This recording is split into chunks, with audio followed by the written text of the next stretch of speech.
Good morning. Today we're at another Nissan. It's a Nissan Juke, and I believe this is a 1.5 DCI pure take. It'll be 2014 engine, I think. So the customer's complaint is the engine management light is on, and we have these codes. Now these are fairly common. Well, the first one is refrigerant pressure sensor. So that's a P0530. It needs gas. It needs aircon gas, Freon or whatever you call it. This is a common one, P0471, pressure upstream of turbo or turbine, and then it repeats again, and then we've got a differential pressure, sorry, let's start again, 1453 pressure sensor circuit particle filter, and then a 1546 temperature upstream of particle filter. So what's the cause and what's the effect? Well, I would say this is the cause, and I'll show you what the issue is.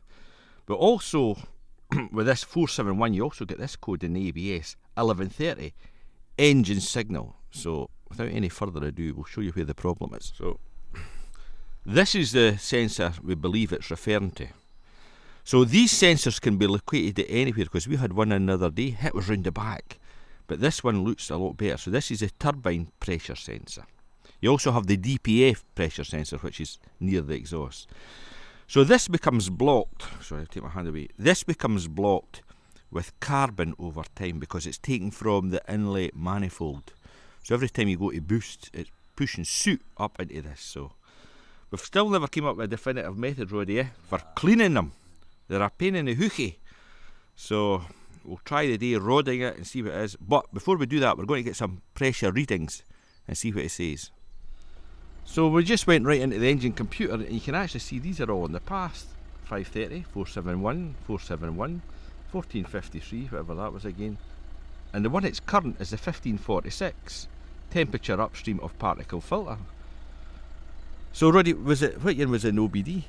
Was it the turbine pressure sensor? Right, well maybe nip into OBD and see what one's bringing the light on. Indeed, that's right. There we go, the light is on at the moment. In fact, before we go into OBD, just have a look at some of the readings. So we'll come out of that, we'll go into data stream. We'll go key, engine management, 122 PIDs. Let me go through them. So that's me drew up some PIDs. The one I'm kind of focusing on is the DPF pressure. So see that's 73 degrees, so just let's rev this up here.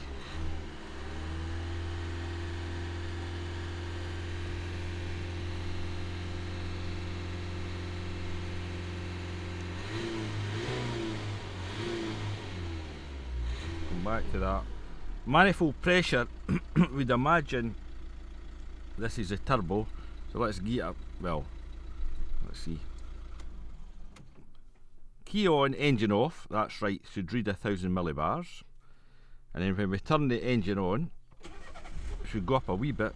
Oh, we go down a wee bit. Oh, that is going up a bit, eh? A wee bit, aye. And then when we blip it, we should get, well, I read specs to say over 3,500 millibars, but I think that's too high, but let's see. See, that's 2,500 as well, but it's reading.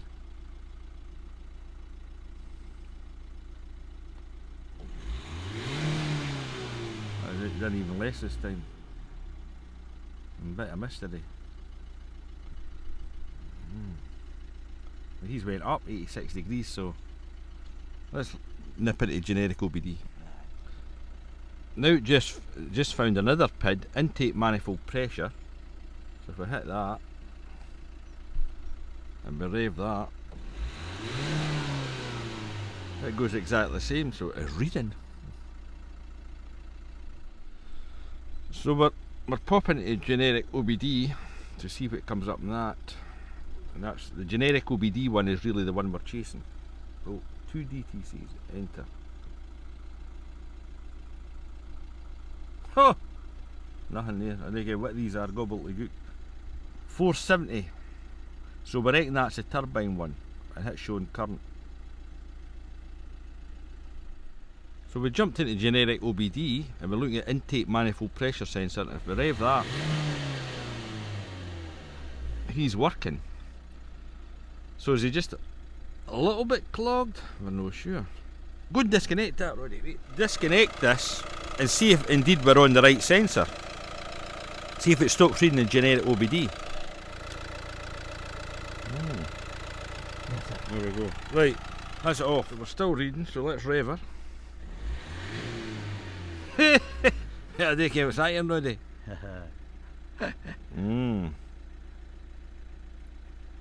That still reads.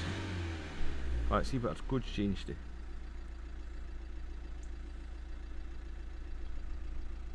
Exhaust pressure sensor. So we've all got the gobbledygook that we never had before. So we've took it off. Looks quite clean. But I still don't know where the readings come from, so I'm going to try and rod this pipe, see if we have any success. So one of the quick tests you can do is leave the top and rev it. We've put a little fluid in and see if it comes flying out. Go for it. Blocked. So that's a quick acid test to see that's blocked. So update, Roddy had to finally remove the pipe because this was impossible to clean. He managed to rod it like down to like this bit, but the actual problem's in this loop here, and it's solid. So he ended up taking it off, and that was horrendous as well. So we just went to the main dealers and bought a new one, so I'll show you what he had to do. I think you can maybe see there that he had to remove the O2 sensor and that bracket there. And I think there was a shield in at the top here. And you can see just, let me see. You see down the bottom there where that pipe goes in about. It's that bit right in the middle there. That's where the pipe goes in. Horrendous. So we had to go through to Nissan to pick this one up. So here's the part number 14120-00QOU.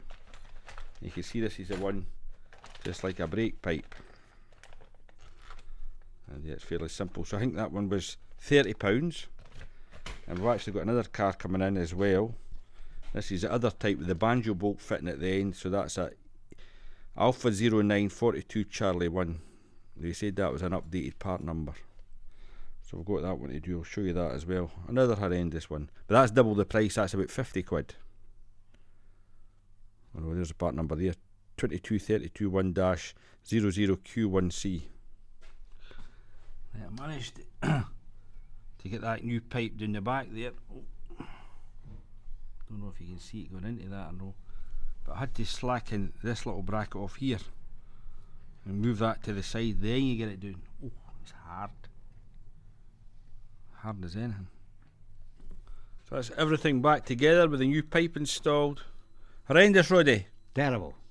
Truly a horrendous job. So let's see if it'll do a regen once this is all back together. But I'm still not sure where the data pid for this is, because I thought it would be at least an OBD, but no unless it uses substituted values in OBD, don't know. As you've seen, that my scan tool never gave us a reading off this sensor, so I thought about during the night in my bed, believe it or not. How can we get a reading off this? So we just went back the old way. So you can see there we've got a reading what's that, 0.0870. And we're in the middle wire there. I think it's a yellow wire. Roddy, would you start it and you get a blip in the throttle? Yellow wire. Right. Yellow. And we'll see what that goes up to. So you can check this and see if it's unblocked. If this voltage goes up. There we go.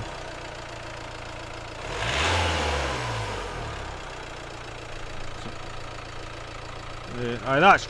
Yeah, again, rev, Roddy!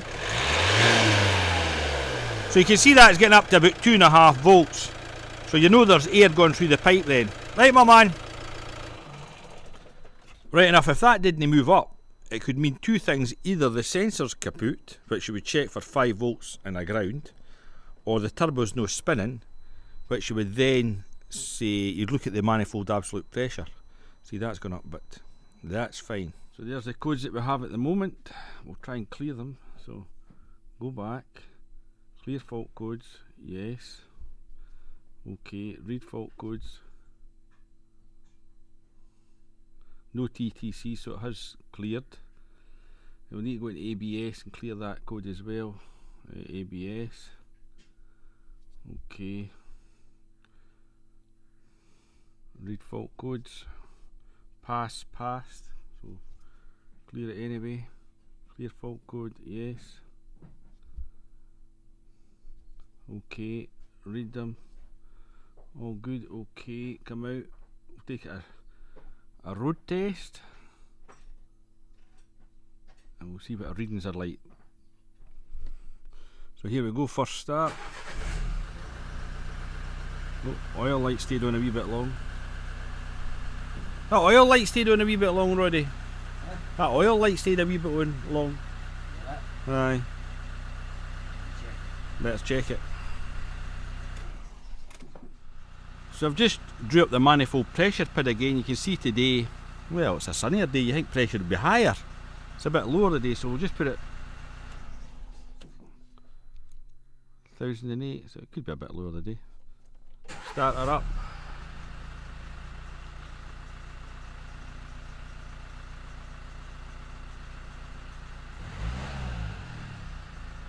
And we'll go and give her a run, see what she gets to. That's just normal driving, we're just hitting 15.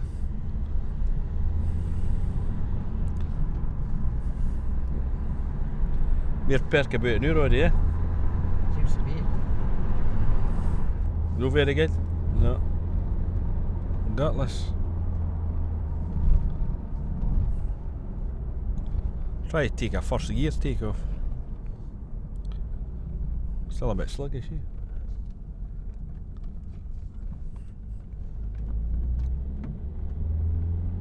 No, that's not right at all, is it? No, we're flat like we're worse than what we were before. We're driving about here and it's fairly gutless, but we can see the exhaust temperature's getting up. That's good. DPF status regeneration is load, so I don't know what that means. Does that mean it's loading up? Kilometres since last successful regen was 0. Fuel level's okay. The manifold pressure doesn't really get above 15, and the turbo, when Roddy boots it, you can see that change from active to max to regulated, I would imagine. So it's trying to do something. As we drive along, we've just got a new code, a P1453-92 differential pressure sensor circuit, particle filter 2 def. Now I think that was there originally, right enough. Oh no. So we're clearing that fault and just giving it a quick run. We've got over 2,750 kilopascals. No, 27 kilopascals. And then it went back into limp home mode, so let's see this code again.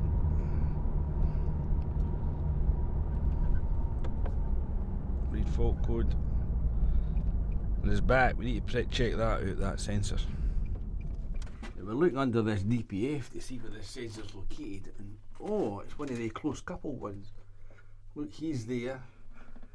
Got the pipe there, and also you've got one of these things in the exhaust. A flap in the exhaust for today, the regen. But I can't see the pipes for the DPF. These little pipes I'm talking about for the DPF sensor lie down the back here.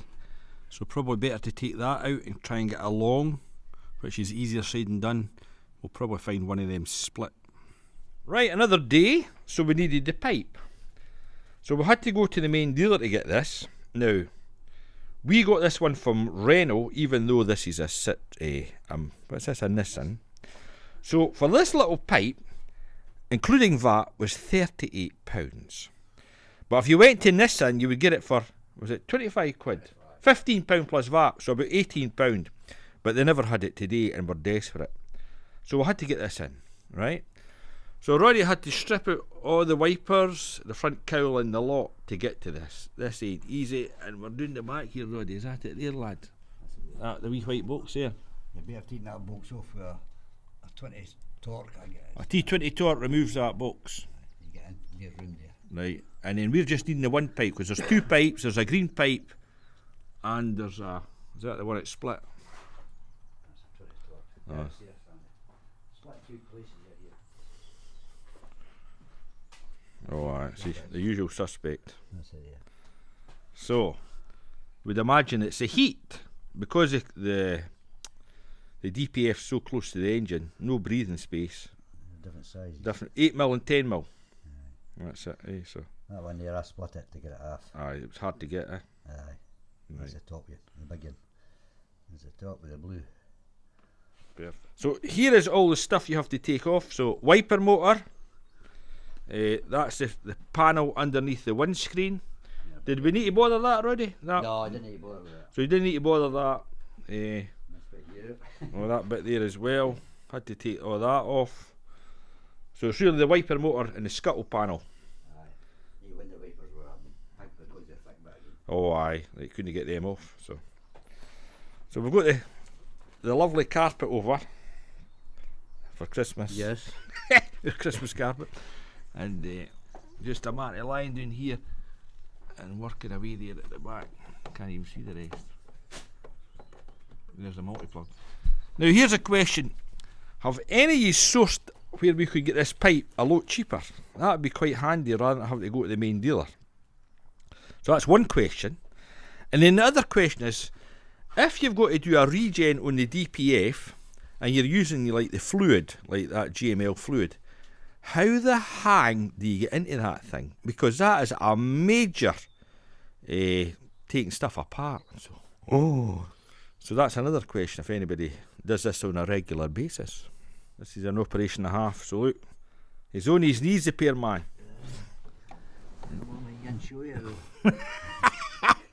The only man working here. I'm tired. So. Oh, he's going on. Is it on? Put a wee bit of Vaseline on it. I have to let you see the finished product. That's that one. That's it in there. That looks. This is no easy. This is a terrible job. This. Right, let's see where that screws. That's there. Yep. I see the screw hole.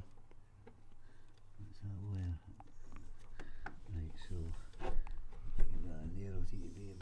Yeah, let's see. And that just the wee torch goes in it. Yeah. And that fits it. Seems to go some here, doesn't it? Right. Not far away there. So all back together. Now time for another road trip.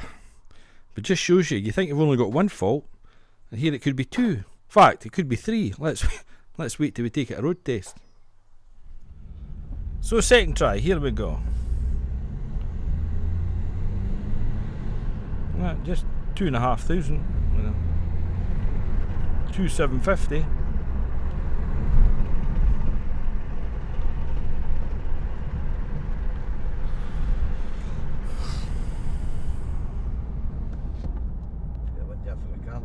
That's it. Noise.